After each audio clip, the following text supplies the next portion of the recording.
రావడం ఒక అదృష్టం, వచ్చిన మూవీ నిలబెట్టుకోవడం ఉంది సారా, అది బుచ్చిబాబు గారు హైలైట్. చాలా బాగా చేశారు. ఆ స్క్రీన్ ప్లే అంత ఈజీ కాదు, ఇంత పెద్ద ఫాస్ట్, ఇంత పెద్ద సినిమా. రిమైనింగ్ క్యారెక్టర్స్ ఎలా చేశారు? రిమైనింగ్ క్యారెక్టర్స్ అన్నిటికంటే ముఖ్యమైన చెప్పుకోవాల్సింది మాత్రం ఆయన ఎక్కడ శుభ్లగ్న సినిమాలో ఫ్యామిలీ మ్యాన్ గా చూసాం, తర్వాత అరవింద సంగీతలో మంచి గా చూసాము.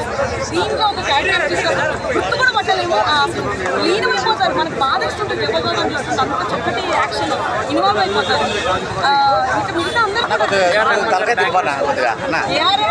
బీజియం ఉంది సార్ ఒక్కొక్క ఈ సీన్ లో, అసలు అద్దరిపోయింది.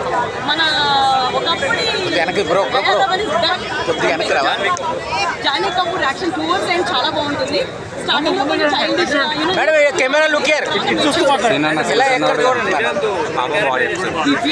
రామోజీ క్యారెక్టర్ చేశారు, చాలా బాగా చేశారు. అంటే ఒక తెలుగు అబ్బాయి చేశాడు అన్న ఫీలింగ్ తెప్పించాడు. రీచింగ్ ఇంకా చాలా బాగొచ్చింది.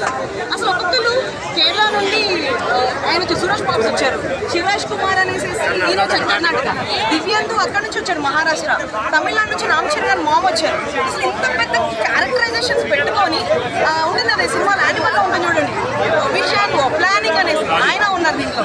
అసలు ఇంతమంది కాస్ట్ అందరూ కూడా ఒక ఇంప్రెషన్ పెడతారండి మైండ్ లో అండ్ హార్ట్ లో. ఎక్సలెంట్ అంతే, సూపర్.